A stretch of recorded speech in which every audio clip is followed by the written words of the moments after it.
The next problem is a definite integral. So with definite integrals, we actually have bounds. So when we're finished, we're actually going to get a numerical answer. So before I try to take the antiderivative of this, if I look at this function, I can see that if I rewrite it, I can actually use my power rule algorithm and actually undo it that way. That would actually be better. So I'm going to take one step first and rewrite the problem. So this is going to be the integral from 1 to 8 of x to the 2/3 minus x to the negative 4/3 dx. So now I'm going to add 1 to the exponent, and there's a cool trick for this. When you have fractional exponents, if you're adding 1 to the exponent, what you're really doing is you're adding the denominator to the numerator to get your new numerator. So 3 plus 2 is 5, so this is 5/3. When I divide by 5/3, it's the same thing as multiplying by its reciprocal of 3/5 minus x to the negative 1/3. You add 3 to negative 4. And then when I divide by negative 1/3, it's the same thing as multiplying by negative 3. So this I'll want to evaluate from 1 to 8. So I'm going to have 3/5, 8 to the 5/3. This negative and this negative 3 becomes plus 3 times 8 to the negative 1/3 minus, and you're going to need parentheses because you have an expression here, 3/5 times 1, because 1 to the 5/3 is still 1, plus 3, 1 to the negative 1/3 is still 1. You could technically stop here and you would be okay. We don't make you simplify your answers, but since 8 is a cube, it might be a little bit nicer to simplify that down.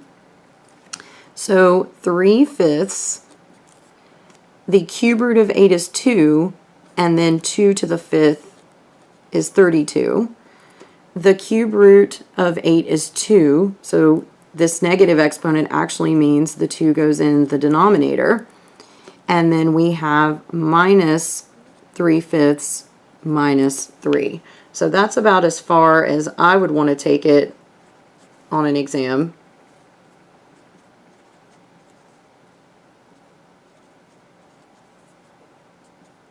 Because I'd be scared of messing up my exponents and fractions. But if you did simplify this into one single fraction, because you just have to, this is what you would get about that point. It does say on the final exam that all decimals need to be rounded to 3 decimal places, but honestly, if you get to this point, why even bother with that? Just stop there and be done with it. The next one is a definite integral with a known derivative. So I actually recognize this derivative. I've got the square root of 1 minus x squared in the denominator, and there's actually 2 possible ways to come up with this integral. So if you look at this and you see this is the derivative of arc cosine, that's perfectly fine. I'm going to split this problem down the middle. So option 1 is you could say, well, that's just arc, sorry, 2 c's, an arc cosine of x from 0 to 1/2. So that's arc cosine of 1/2 minus arc cosine of 0. These are known values in the first quadrant of the unit circle, so we would expect you to be able to finish this out. And so arc cosine of 1/2 is pi over 3, arc cosine of 0 is pi over 2, and this works out to be negative pi over 6. If for some reason you looked at this and you said, oh, that's the derivative of arc sine, but it's negative arc sine, perfectly fine. You could say, well, that's negative arc sine of x, and I'm going to evaluate that from 1/2 to 0. So you would get negative arc sine of 1/2 minus a minus arc sine of 0. And arc sine of 1/2 is pi over 6, but you have the negative sign, and arc sine of 0 is 0, so you would arrive at the exact same answer.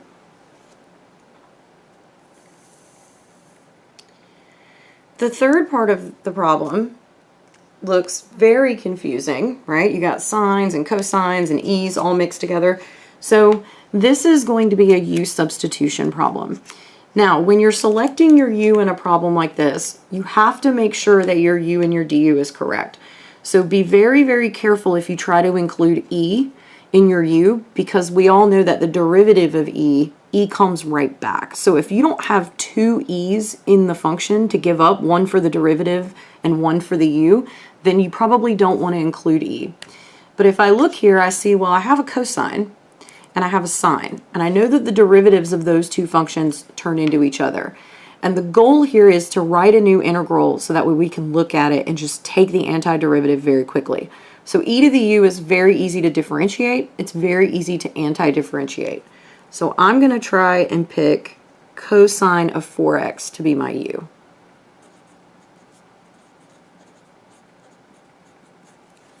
And then I'm going to calculate my du. So the derivative of this is negative sine 4x, and then the chain rule says I have to multiply by another 4 dx. So now I'm going to go back to my integral, and I'm going to check for this stuff and see what I have. So I have my sine 4x, and I have my dx. So if I solve this equation for what I have this, and I have this. I need to divide both sides by negative 4.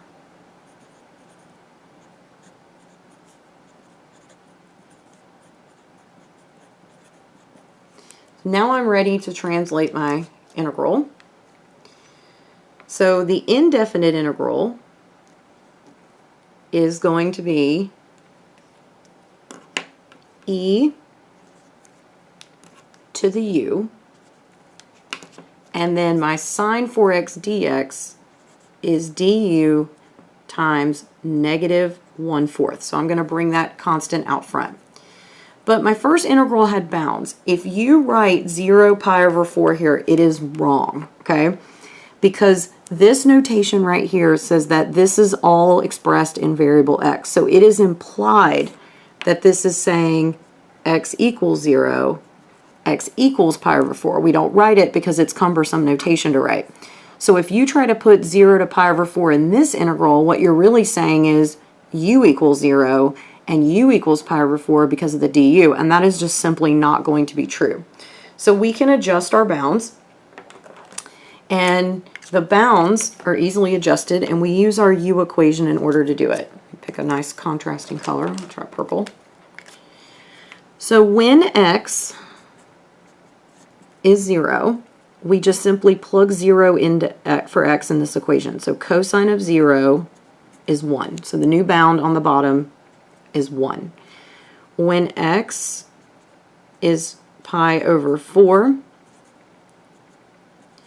well, 4 times pi over 4 is pi, and cosine of pi is negative 1.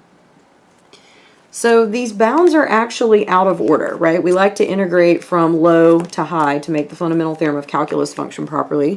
So I'm going to take this one step further, and I'm going to switch the bounds, and I'm allowed to switch the bounds, but then I need to multiply the integral by negative 1. So that negative 1/4 is now a positive 1/4. E to the u du. So the antiderivative is 1/4 e to the u. We evaluate it from negative 1 to 1. So it's 1/4 e to the 1 minus 1/4 e to the negative 1, which simply simplifies into 1/4 e minus 1/4 e to the negative 1. It is perfectly fine to leave it like this. If you don't want to leave your answer in negative exponents, it's okay. So you could write it as 1/4 e minus 1/4e. Those are equivalent answers.